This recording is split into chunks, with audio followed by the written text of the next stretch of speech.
So today I wanted to do a video about the source.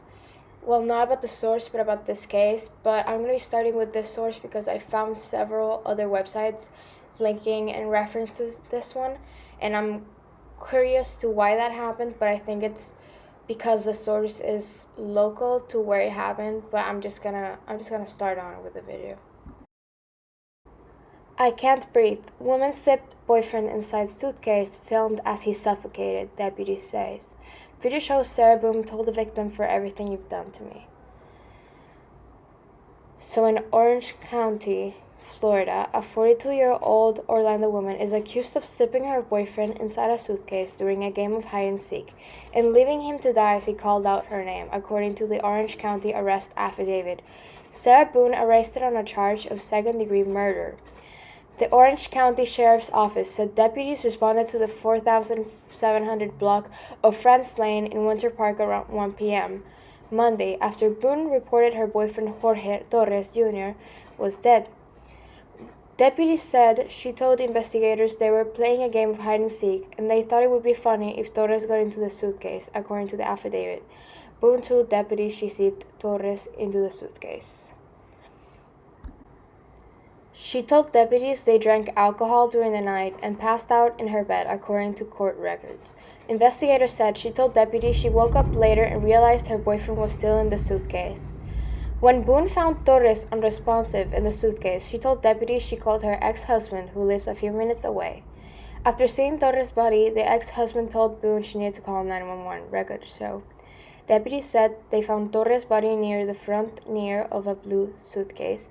Torres had a small laceration on his lip and bruising around his eye, according to the arrest report.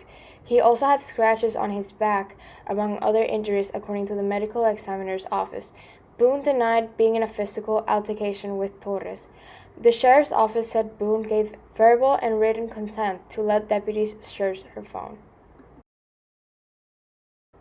2 videos were found in her phone. Investigators said one video shows Torres yelling at Boone and telling her he can't breathe, while Boone laughs at his yelling. I can't beep breathe. Seriously, Torres said in the video, and Boone replied, yeah, that's what you do when you choke me. Deputies said Torres continued to tell Boone he could not breathe and call out her name. That's on you. Oh, that's what I feel like when you cheat on me, Boone said in the video, according to court reports. According to the arrest affidavit, the video shows the suitcase facing downward with Torres pushing on the suitcase in an attempt to get out. The second video showed the suitcase in another position as if it had been moved. Deputies said Boone could be heard laughing in the video and telling Torres to shut up as he called her name. Boone told Torres this was for everything you've done to me, according to the video. When she has shown the videos by investigators, Boone said she didn't remember taking them and it looked bad. After Boone's inconsistent statements, she was arrested on a charge of second-degree murder. Quick note here has nothing to do with the article at all.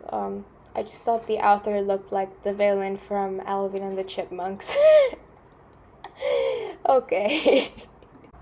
I mean, you gotta admit there's some resemblance. This is John Jankowski, the author, and this is Ian Hawke, the antagonist from Alvin and the Chipmunks. Coincidence? I think not.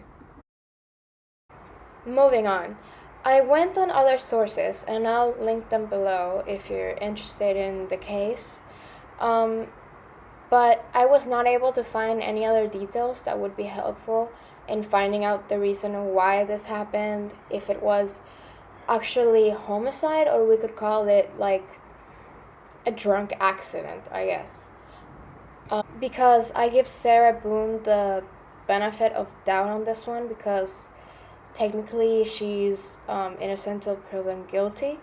Now, before talking about the videos and all that stuff, I want to say that I found interesting that she mentioned the alcohol, but they did not reference any results from her autopsy regarding whether Jorge Torres had actually been consuming alcohol, because it could be possible that they had just done a terrible mistake.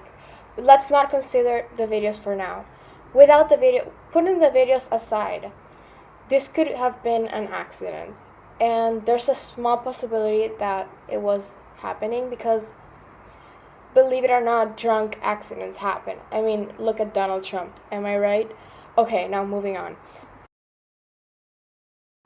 Now, what is interesting to me is when I look at the first source that we read out, because that's the first one that has the most details. I think it's because it's local, as I said. She gave written and verbal consent to her phone being searched, which I found very innocent looking, in my opinion. But again, we have the recordings they found. So I think there's a balance. If she truly knew what was in her phone, I guess she wouldn't have given consent to having her phone searched. But I guess, did she have a choice at this point? Because if she refused, she would be immediately deemed not innocent. So I do see how giving consent to having her phone searched could sound innocent, but now if we look at what the videos say, again, there are two videos.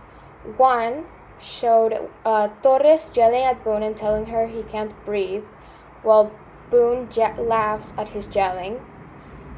Then Torres said, "I can't breathe, seriously," and Boone replied, "Yeah, that's what you do when you choke me." And deputy said Torres continues to tell Boone he could not breathe and called out her name. So now in this footage, we're seeing that there is a history of abuse between the couple, because she's referencing other things that he has done to her. Now, whether it was such an abusive relationship that she had no choice but to make him drunk and kill him to escape from it, I doubt it, but it could be possible, as she's referencing choking. So if he was if there was any evidence of physical altercations on Sarah, I would believe maybe this was as a type of self-defense case. But because that was not in the interview or source that we're talking about, that's off the chart for now. But again, if there's an update on this, we could argue differently. Now, sorry for the storm. So Boone said, "That's on you. Oh, that's what I feel when you cheat on me," according to court records. According to the arrest affidavit, the video shows the suitcase facing downward with Torres pushing on the suitcase in an attempt to get out. The second video showed the suitcase in another position as if it had been moved. Deputy said Boone could be heard laughing in the video and telling Torres to shut up as he called her name. Boone told Torres, "This was for everything you've done to me," according to the video. And when she was shown the videos, Boone said she didn't remember taking them and it looked bad.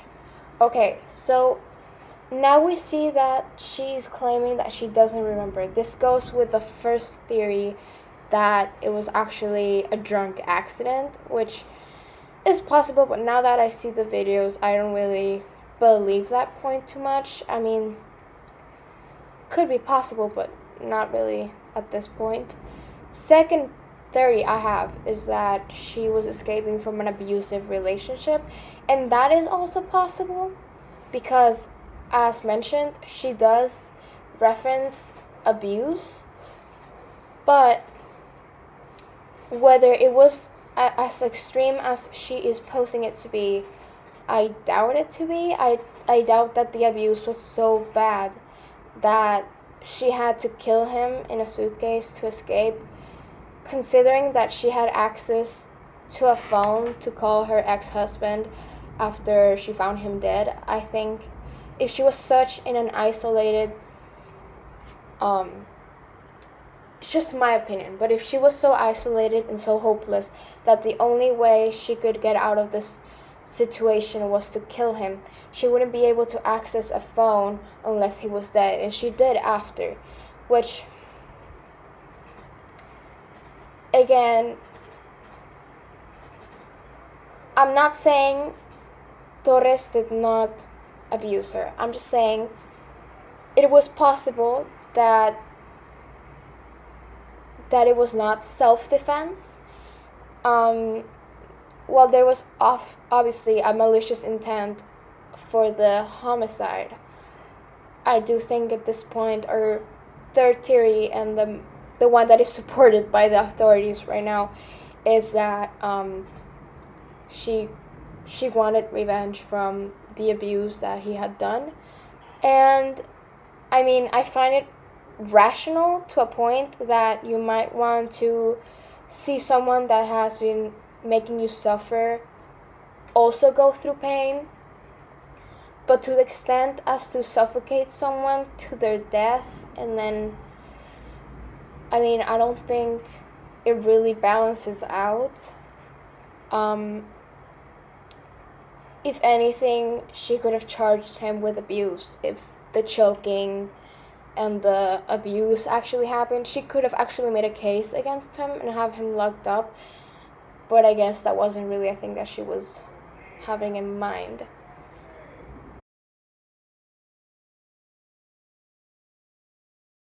Again, these are just my three main theories. I do not justify what happened, whether it was accidental or not, and I do not claim this to be the truth. These are inferences I made from my recollection of information I found on the internet, which is also limited. If you would like to read about this case, I would leave some links in the description, but this is in no means trying to justify her actions or what happened, as to we don't really know what happened yet. This is just to help figure out what actually happened to Torres, because I do find it quite interesting the way he died. Anyway, if you have any other comments about it, make sure to comment down below. But again, I doubt anyone watches my videos. Anyway, have a nice day. Till next time.